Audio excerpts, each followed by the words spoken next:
Well, I'm going to give you some more evidence, solid evidence, that the commodity markets are rigged.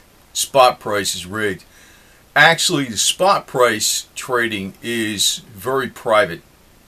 It's not something where, you know, they go out throughout the world and they try to find the average price of something, because spot price is not really the physical price. And, you know, I know some people mock that, but that's a fact. That really is a fact. You know, somebody needs something right now, that spot price may not be the price. It's typically what goes on, but, you know, globally, it may have no bearing.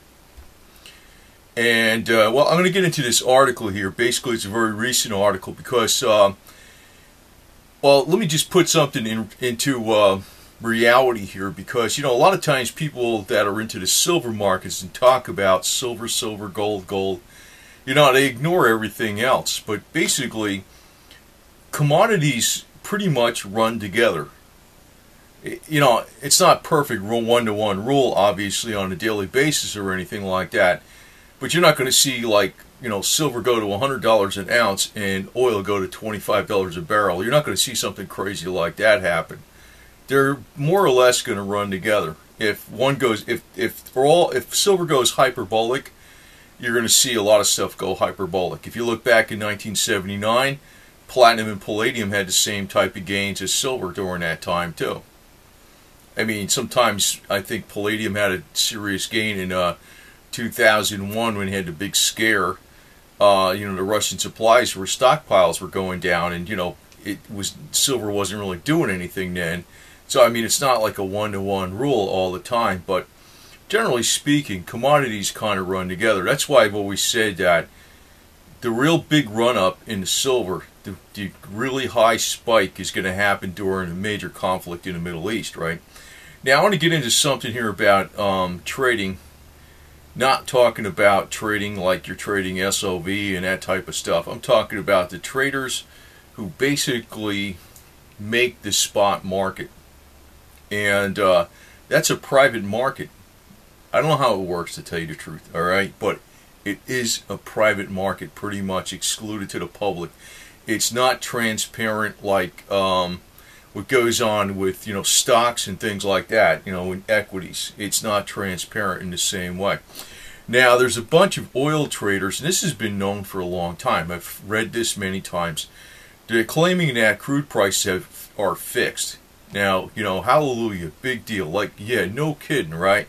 But actually, they've been saying that they've manipulated Brent spot prices, Brent being one of, you know, the major oil spot price in the globe, and it's not the only one. You'll hear of West Texas and Brent typically. There's other ones. There's like Louisiana crude, I think, which is basically the same as Brent. And there's some Ural mountain oil or something comes from Russia, some other freaking price and stuff, and they got the Arabian oil, and I don't know. But I'm not an expert in the industry, obviously, but let me just put this out here because it's going to shed some light on, you know, what's going on in the metals markets. So there's some oil traders claiming that crude oil prices have been fixed. Now, if crude oil prices are fixed, it's like the whole game is fixed everywhere. All of them, okay? They've been claiming that crude oil prices have been fixed severely for at least the last 10 years, since at least 2002. Now, some of the people who brought about this legislation or allegation, it's like they're actually suing this BP and Statoil and Royal Dutch Shell because they conspired with Morgan Stanley and energy traders, including Vitol Group, to manipulate the closely held spot prices, which are basically like privately traded.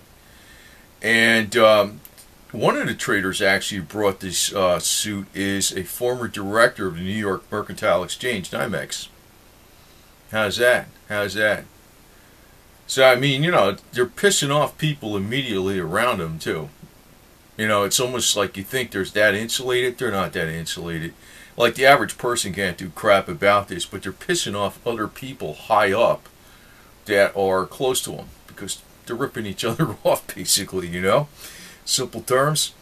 So the oil companies and energy trading at your houses include Trafigura Beach or whatever, Bihar, and Pebro Trading submitted false and misleading information to Platts, an energy and news price publisher whose quotes are used by traders worldwide. And they said they used like a combination of spoofing, wash sales, like in other words they'd do an order and they cancel it out at the last minute. They do an order, cancel out at the last minute, just to make it look like something was moving a certain way to make people jump. Disinformation. So a lot of other artificial transactions. So basically, they said this is not just in crude, but it's also in all the metals and iron ore and precious metals, and actually the place where it's the least screwed up. The least screwed up is in agriculture, believe it or not, which I still think it's screwed up there, because if you look at some of the things that go on, like, well, I guess it was because of a drought. If you remember last year, we had the drought in the Midwest. Corn's prices went like right through the roof, right? But, the thing is, I'm going to relate this to something else, because first off, this is something brought forth not by the metals group. It's about oil. It's not about silver, but it is about silver, because the same thing applies everywhere where there's a spot price. It's the precious metals markets, the base metals markets, the oil markets, all of it. All of it. And this whole allegation is being brought forth against BP and Royal Dutch Shell and stuff, and Statoil, and that they conspired with Morgan Stanley and energy traders, including Vitol Group, to manipulate the spot prices in the Brent crude oil. Now tell me it's not going on with everything else, right? So, I mean, this story will not be picked up by, the typical silver tards out there, because it's not about silver, but it is about silver, because, people, this is where I gotta get off with some of these people with, silver. I know silver can actually move exponentially higher and lower than other metals, but when silver hits a real super high and it's going to hit these crazy prices, there's going to be something catastrophic probably happening in the Middle East. If you look back historically, gold prices, it's not like a perfect correlation, but if you look back historically, when you had the Iran-Iraq war, the Six-Day War, the Gulf War, gold and oil prices moved up, and even like in 1979, the Iranian hostage crisis was going on, and that's when we had. I know it's not the only thing. I know that, but it does have a major factor. You're not going to see like, gold go one direction down and silver go up like this. You're not going to see, oil crash through the floor and silver go way up like this. You're not going to see that kind of stuff. Generally speaking, very generally, they're all going to move together. So, if the oil spot market's being heavily manipulated for the last 10 years, and, they're telling you flat out in this that it applies to all the base metals, precious metals, and even agriculture, with agriculture being the least manipulated, but still manipulated. What does that tell you? Markets are manipulated, okay? Now, I'm going to relate a story about some of this, not something I personally know about, some inside information or anything, but some stuff I read. You remember the Gulf oil spill they had in, 2010, I believe it was? And, BP drilled for oil and they did something screwed up. And it was so crazy, because they did something so blatant. It was like, and I started reading the details. They had this young guy in charge of it, and he didn't have much experience, and he drilled, and he didn't put like a cement casing around something, which was like standard SOP they always do, and something broke and all the oil came out and crap. Then they had Matt Simmons on, like you saw him on it. He started showing up on the alternative media. He was actually an establishment guy, member of the Council on Foreign Relations, but you got to remember, not everybody in the Council on Foreign Relations is a bad guy. Not everybody that's elite is a bad guy, okay? So he's talking about BP as a an oil expert, and he said that the oil that came out of the ground could not have been coming from the riser. I'm leading up to something, okay? They're showing this little riser with all this oil. It says for all that oil to be out in the Gulf, it was coming out of a big giant gusher hole in the ground. And actually, I found on the internet source documents that showed there was 2 wells drilled a few months apart from each other. So there was a problem. They were showing one well that had a problem, and it was actually the other well that just totally blew out. You know. Well, Matt Simmons basically died for of a heart attack when he was in this hot tub. You know, which I found highly suspicious because he was bringing out all this stuff. But you know, before this incident, and this doesn't take any kind of it just, let me put it this way, it's not absolute proof. But you know what Goldman Sachs did, don't you remember? They sold BP stock, they shorted BP stock, and they made all kinds of money. And there was this email from this Goldman Sachs employee or some high-up guy that said, you know, if there's a major problem, he was talking to his girlfriend in an email, that if there's a major problem, one oil well blows up or something in the Gulf, we're going to make loads of money. This is before that happened. And Goldman Sachs made all the right financial bets. Then you also had the guy, the CEO of BP, sell off his oil stocks right before that's happened because they went down. And Matt Simmons was talking about shorting oil, the oil stock.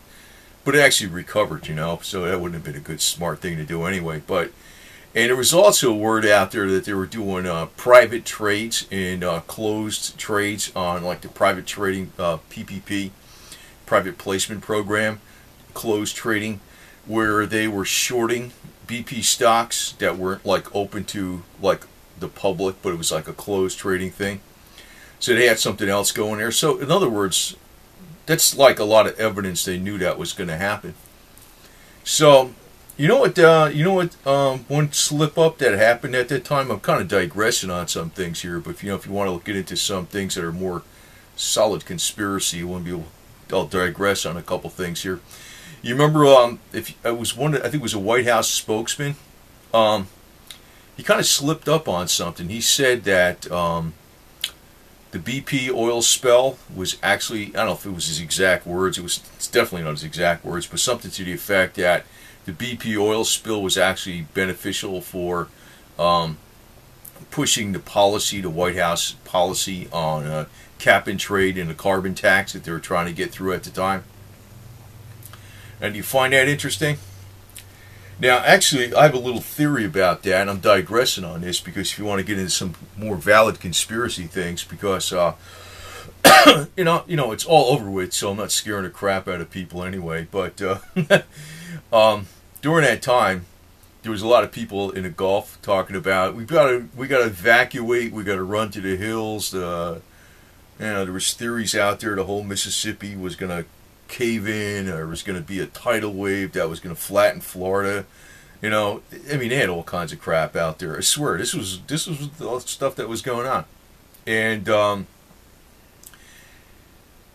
you know what I think happened, how they capped that? Because I think Matt Simmons was correct that there was an actual gusher coming out, and they were showing the riser, because the riser wouldn't have like made the giant oil slick all over the entire Gulf the way they did.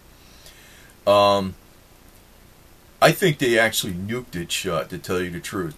The Russians were talking about doing it this way because they actually nuked some problems with oil wells shut and gas wells or something like that shut with nukes. But if they would have said they were going to nuke it shut, that would have panicked the public. I suspect that they actually did that.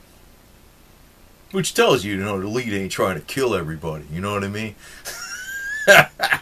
I suspect they did that because they had a storm, and some of the conspiracy theorists say they can actually make weather.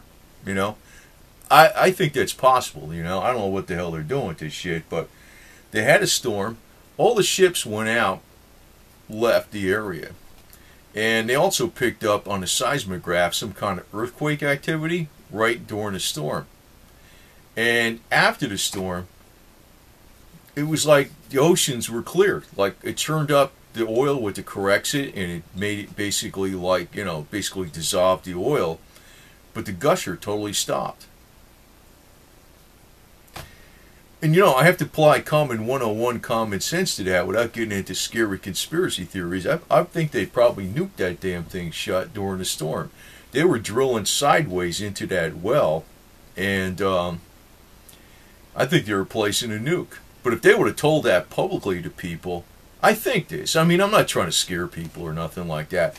I think that might have happened because, that was the only practical way they could have shut the damn oil off, with a nuke. And there's other people out there telling you that, if they did that, it would blow up the entire, Gulf because of all the methane gas. But I think that's what they did. I think that's what they did.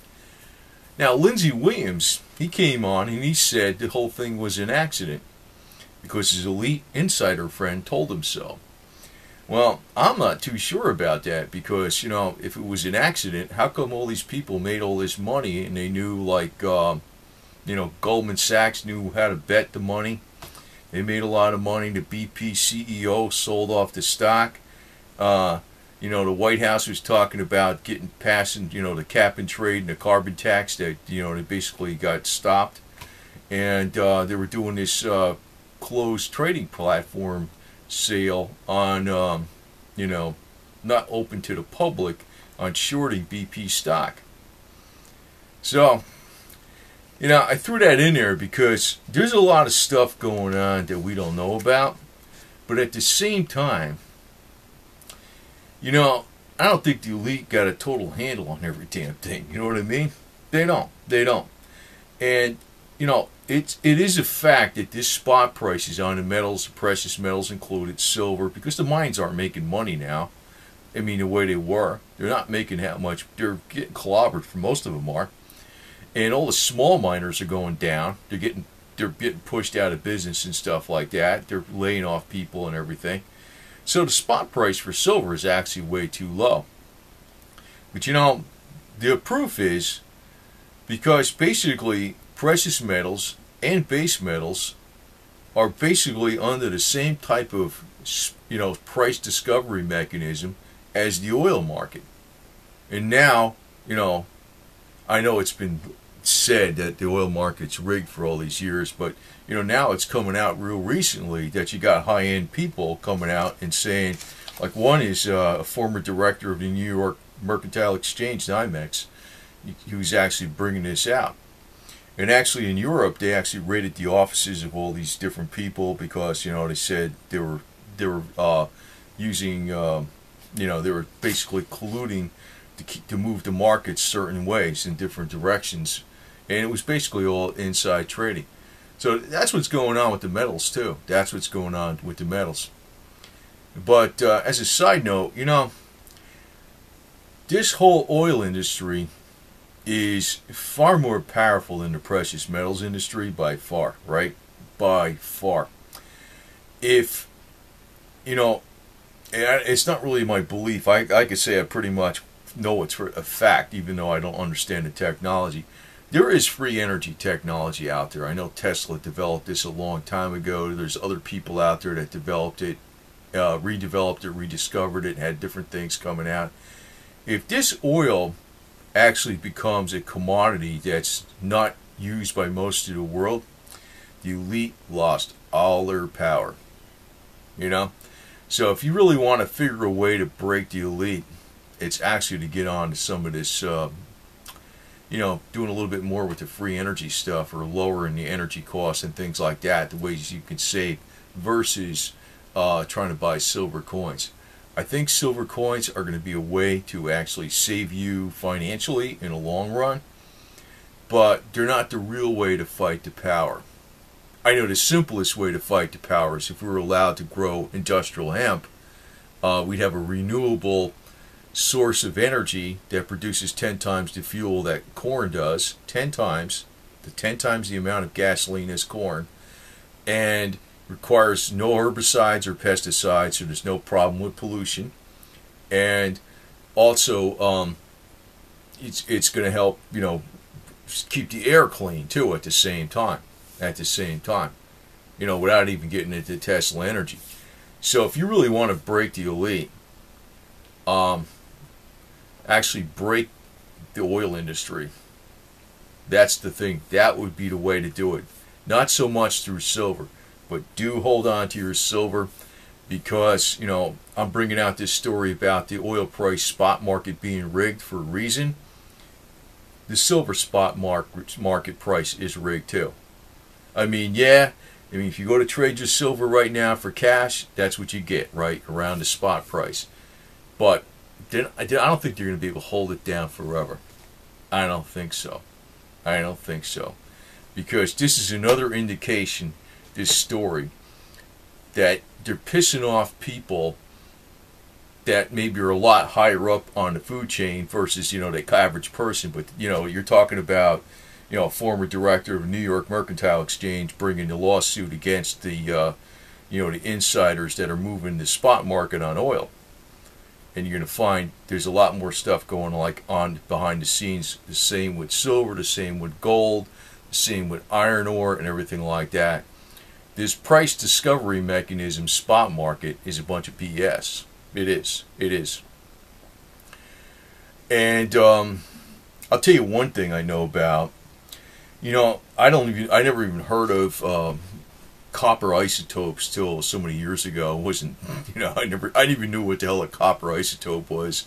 You know, 10 years ago, I didn't even know what the hell it was. But you know, the physical price, there's no spot market for copper isotopes. It's not copper, it's copper isotopes. But you know, the physical price can actually vary by 1,000 times. 1,000 times. I've seen that happen. For real. For real. What it's actually being sold at during certain crunches and stuff like that. So, I mean, you know, silver can... It can have a super spike and soak in oil. Soak in oil. I think that's going to be related to the Middle East, though. The Middle East is the whole key. I know the debt situation is one thing, but I mean, it's going to probably hit all at the same time. Because I think the Middle East war is going to happen when the debt situation becomes critical. So it's going to, everything's going to coalesce at the same time. And you're going to see a super spike in oil, and you're going to see a super spike in gold and silver. So, but the markets are rigged, and I just wanted to bring out this thing about the price fixing on the oil trades for the last 10 years. And some of the most recent developments, they're going after them. They're actually, I mean, it's been known. I mean, oil traders can all tell you, oh, it's rigged, you know. But it's like there's some serious crap going on right now. So, and I think there's some serious crap. If that, you know, that implies that there's something going on also against the rigging of gold and silver too, despite what you might be hearing in the news. Because if they break this problem with the oil and the spot market, it's going to break open everything. The commodities are pretty much related. Believe me, they're not like totally disconnected from each other. Although, I mean, they don't move together perfectly. I know that, but they are pretty much related, and the whole system is pretty much related. So this stuff about oil traders going after the price riggers is important stuff.